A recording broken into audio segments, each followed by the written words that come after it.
Welcome to TradeWick. Join us as we dive into market trends based on Elliott wave and supply-demand theory, which will elevate your trading to a new level.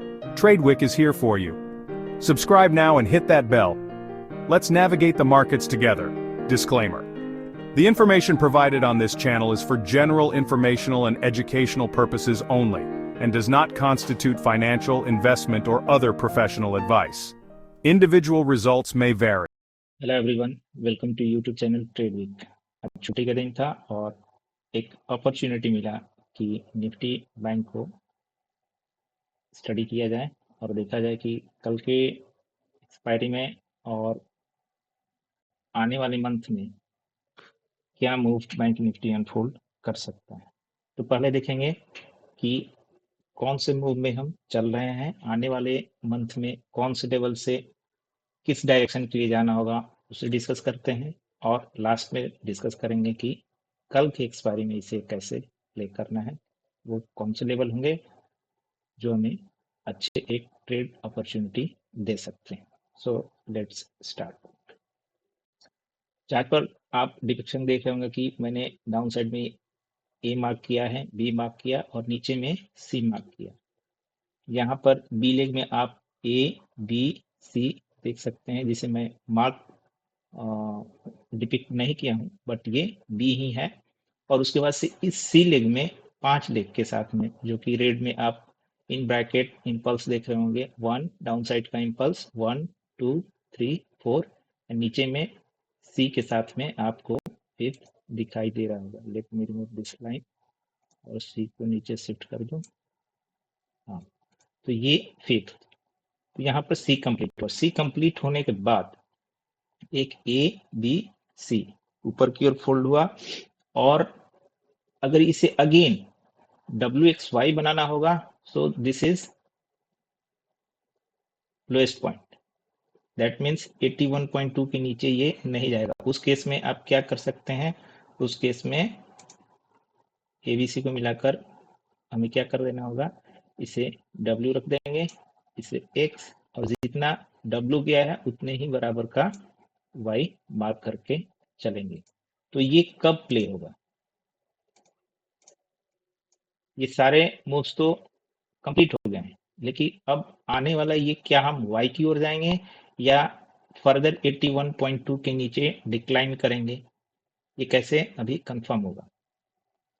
सो आने वाले month, that means मार्च के लिए, अगर price 48.945 के ऊपर closing देता है और साथ में ये जो चैनल जो आपको दिख रहा है, इसका विड्थ में मोटा कर दे, इस चैनल के अंदर ये अगर एंट्री करता है, एक क्लोजिंग देता है, तो हम टारगेट कर सकते हैं। इस चैनल के साथ में एक मिड लाइन दिख रहा होगा, इसको हम टारगेट कर सकते हैं। उस केस में ये फिर W बना हुआ है, ये X बन गया है, और ये फिर Y की ओर जाएगा, जिसका मैक्स टारगेट बन सकता है 51,206.80। जाने को ये इसके ऊपर एक 61.8% भी है रिट्रेसमेंट, उस वहां तक भी जा सकता है, जो कि इस जीरो से इस सी का रिट्रेसमेंट है और कुछ नहीं। साथ में हम इसका कन्फ्लुएंस लेंगे इस चैनल का मिड लाइन। तो फर्स्ट टारगेट ये, अगर वाई बनता है तो फर्स्ट टारगेट ये और सेकंड टारगेट ये। कंफर्मेशन कहाँ आएगा, फर्स्ट इसकी एंट्री क्लोजिंग के साथ में ये सस्टेन करें इस चैनल के अंदर 23.6 के ऊपर, एक वो कंजर्वेटिव ट्रेडिंग का कंफर्मेशन हुआ कि 23.6%, दैट इज 49,500 के ऊपर अगर क्लोजिंग आना स्टार्ट होता है, ये पॉइंट है 49,466। सपोज ये इसको इसके ऊपर नहीं जाता और 81.2 को नीचे की ओर ब्रेक कर जाता, तब हम इसकी एक्सपेक्टेशन को रिमूव कर देंगे, ये फिर प्ले नहीं होगा। तब क्या बनेगा, तब आइदर ये कंप्लीट लेग या तो 1 है, ये 2 है, ये 0.3 है, और यहाँ पर हम आइदर ये 4 कंप्लीट कर लिए, जिसका अभी कंफर्मेशन बाकी। अगर इसके नीचे अगर ब्रेक हो गया तो हम मानेंगे कि यहाँ पर ये 4 बना है, हम डाउन साइड क्लियर एक और लेग फिफ्थ बनाएंगे, जिसका टारगेट हम लेकर चल सकते हैं अल्टीमेट टारगेट रहेगा 47,126 और 47,576। ये मिनिमम रहेगा डाउन साइड के लिए और ये अपना मैक्स रहेगा। तो अगर ये डाउन साइड के लिए जाता है, मैं इसे हटा देता हूं, ये तो आने वाले मंथ मार्च के लिए ये हमारा कंफर्मेशन रहेगा कि इसके ऊपर गए 48,945 के ऊपर, तो हमें अपसाइड के लिए ट्रेड बनाकर चलना होगा through out month of March.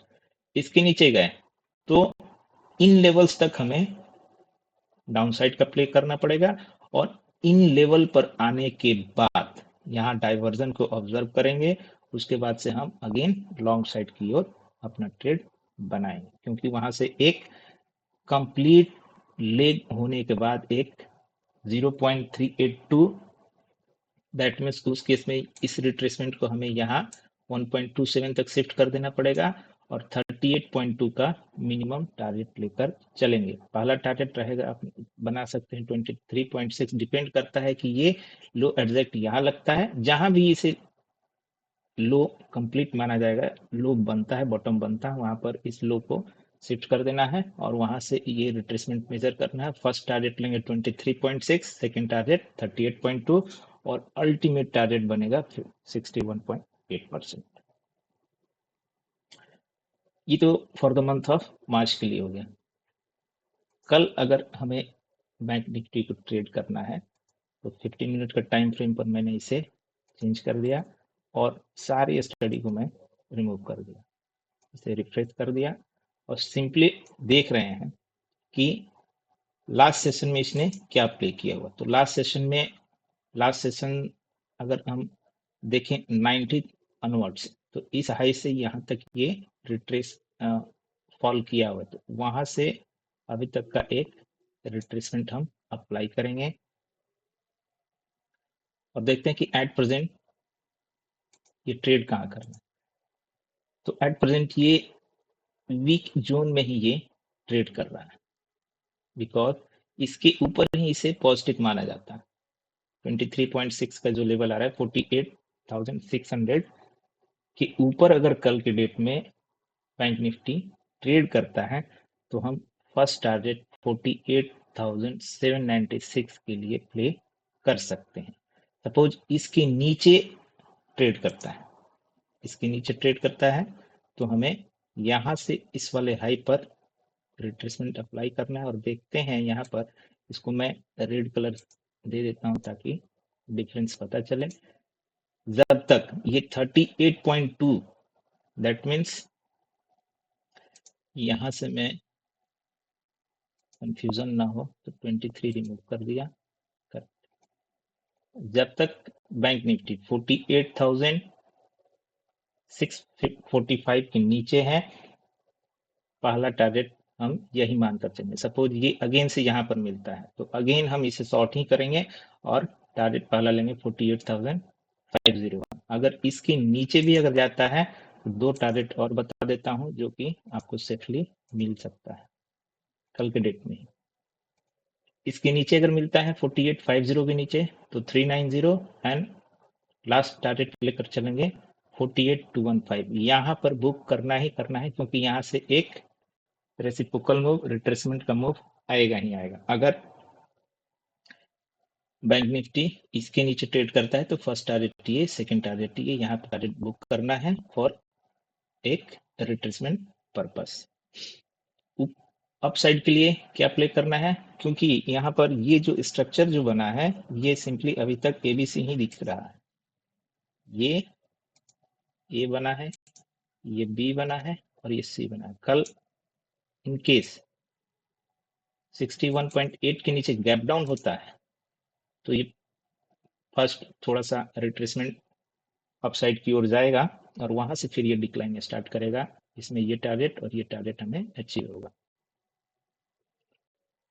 अगर ये एबीसी है तो ये ऊपर की ओर जाएगा, अगेन 23.6 को रेसिस्टेंस बना सकता है, 38.2 को ये रेसिस्टेंस बना सकता है। अगर मूव इस टाइप के एग्रेसिव मूव आता है तो ये कंप्लीट काउंटिंग, इसे हम सॉरी, यहाँ से इसे ए मानेंगे और ये रिट्रेसमेंट जो 50% सर आकर अप साइड की ओर रिजेक्शन ले रहा है, दैट मीन्स ये, सॉरी ये 1 2 3 4 5 नहीं होगा, लेट मी करेक्ट, ये फिर स्ट्रक्चर बनेगा ए, जिसमें ये जिगजैग का ए बना है और ए बी सी मिलाकर यहाँ पर बी कंप्लीट होगा और जितना ए मूव गया है उतना ही सी मूव बनेगा। उस केस में हम 50% और 0.618% का टारगेट ले सकते हैं, जो कि समटाइम्स पॉसिबल है कि कल के सेशन में या परसों के फर्स्ट आवर के सेशन में इसे कंप्लीट कर दें। लॉजिक क्या है? लॉजिक है 38.2 के ऊपर इसे ट्रेड करना होगा, तब ये पॉसिबल है। तो कल के लिए और आने वाले मंथ के मूव्स को मैं क्या क्या लेवल हो सकते हैं डिस्कस करके बता दिया है।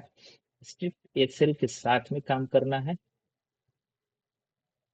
और जो भी टारगेट डिस्कस किए गए वहां पर आपको बुक करना ही करना पड़ेगा, तभी आप इन प्रॉफिट निकल सकते हैं, इल्स लॉस की प्रोबेबिलिटी हाई रहेगी। कंटेंट अच्छा लगा हो तो चैनल को सब्सक्राइब कीजिए और लाइक कीजिए, शेयर कीजिए। थैंक यू, मिलते हैं कल।